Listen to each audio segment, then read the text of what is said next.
Welcome back to Hardball. We've made a concerted effort to shine a light here on Hardball on efforts to suppress the vote, to draw attention to this inherently undemocratic strategy. Let's be honest about it. And the beat goes on, unfortunately, in 2014. The Brennan Center reports that already, barely 2 months into this year, there are bills to restrict voting that are working their way through legislatures in some 19 states. Look at the map. In Ohio, as this Columbus Dispatch headline shows, a bill to trim early voting moves forward. There's also a movement to end same-day registration and put new limits on absentee ballots. In Florida, on the state's Gulf Coast, Manatee County Commissioner, as the commissioners down there have okayed the closing, catch this, of 30 polling places, which amounts to, well, about 1/3 of the county's total. The local NAACP president said of the shutdowns, the more affluent community was left alone. And as far as their polling place, they didn't suffer some kind of closings as poor neighborhoods did.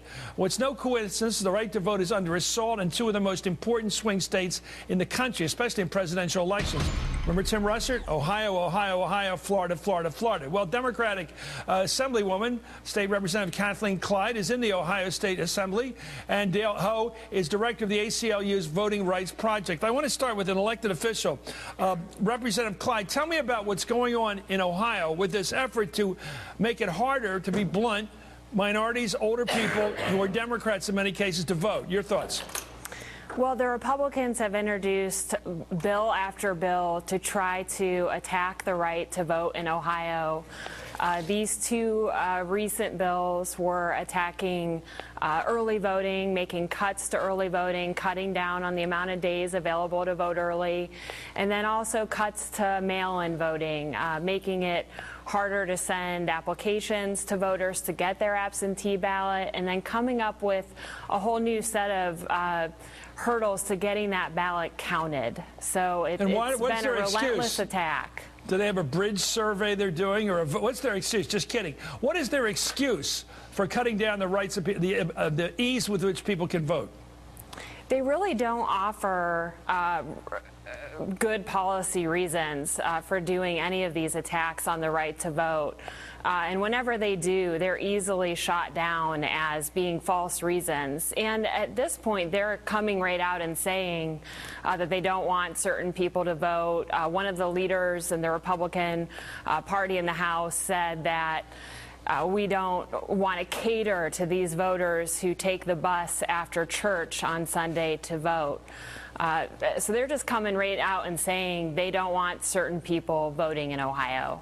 So let me go right now to Dale. In other words, they're welfare queens because they want to vote on Sunday. I mean, they cater to. What kind of language is that? The government's not paying for the buses. The churches are, and people that are involved with democratic politics in many cases. Well, I think there's a difference of worldview here, Chris. There are some people who actually are in favor of erecting barriers to the ballot box because I think what they think is that we only want voters who are capable and willing to try to overcome those barriers in order to vote. That's pretty Hamiltonian, isn't it? Yeah, I mean, there's this idea that, you know, that's the way that you get the best voters. It's a plutocrat. Right? It's not too far from the philosophy that underlies, you know, poll taxes, literacy tests, anything else that's going to shrink the... Property. Men of property. Right. Absolutely. Now, I have a different... Now, did they ever voice that, Dale? Do they ever say, we think people who have limited income and limited motor transportation really are better off not voting? Do they ever actually say that? Well, they don't. If you take the subway, we don't want you voting. Well, they don't come right out and say it all the time, but every now and then someone slips up. So you mentioned Manatee County in Florida, right? Well, the supervisor of elections in Manatee County, Florida, when they were debating early voting cutbacks back in 2012, said that he wanted to make it harder for people to vote. He said that he wanted to make it more like Africa, where people walk 100, 200 miles to a polling place, which is just absolutely crazy that someone would think that that's the way that our democracy should function. I mean, in my view, you start with the principle that everyone counts equal in a democracy. And if that's your view, then the purpose of an election is not to test the fortitude of voters. It's to discern the will of the electorate. Why don't we pick up on some of the single party, one party rule in some of those countries? Why don't we just have one political party? That would be an African way we could apply things. Let me go back to Ohio. Does everybody know how important Ohio is in Ohio? Representative, do you guys know that you're a state I've been watching since I was about 10 years old as a key state politically, that Ohio really is sort of the center, the main, for whatever reason, it's ethnic, history, age-wise, Ohio seems to be the state that decides who wins these elections. If I were Hillary Clinton's people, I'd say, find an appeal that wins big in Ohio and we win this thing. And if I were a Republican, I'd be doing exactly the same thing. And here they are trying to limit the number of people to vote. Is that the Republican way of winning the presidential election? I think that is their strategy. We had a great voter turnout in 2008 and again in 2012. And you see the Republicans grasping at straws, desperately trying to reverse that trend and to cut back on early voting and some of these reforms that were put in place after Ohio was really an embarrassment in 2004 with 4 and 5 and 6 hour long lines for people to vote. We enacted reforms, made things better, and these Republicans are desperately trying to reverse that. I think Democrats are fighting these efforts by the GOP, and there are citizens groups out there as well who are watching what's going on and are fighting back. So I think we realize that it's important.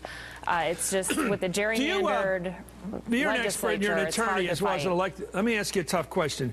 Do you think that Ohio election was stolen from John Kerry in 2004 in your state? I think that there were severely long lines in Ohio, and we will never know how many people, hardworking, middle class, working class families in Ohio showed up to vote, saw a 4 or 5 hour long line and couldn't wait, had to go home. And we saw that all over the state. So you know, I think that it's important that we continue to be concerned about the impact that could have on our country. Well, keep us up to date, and thank you, State Representative Kathleen Klein of Ohio, and thank you, Dale Ho of the ACLU. We'll be right back after this.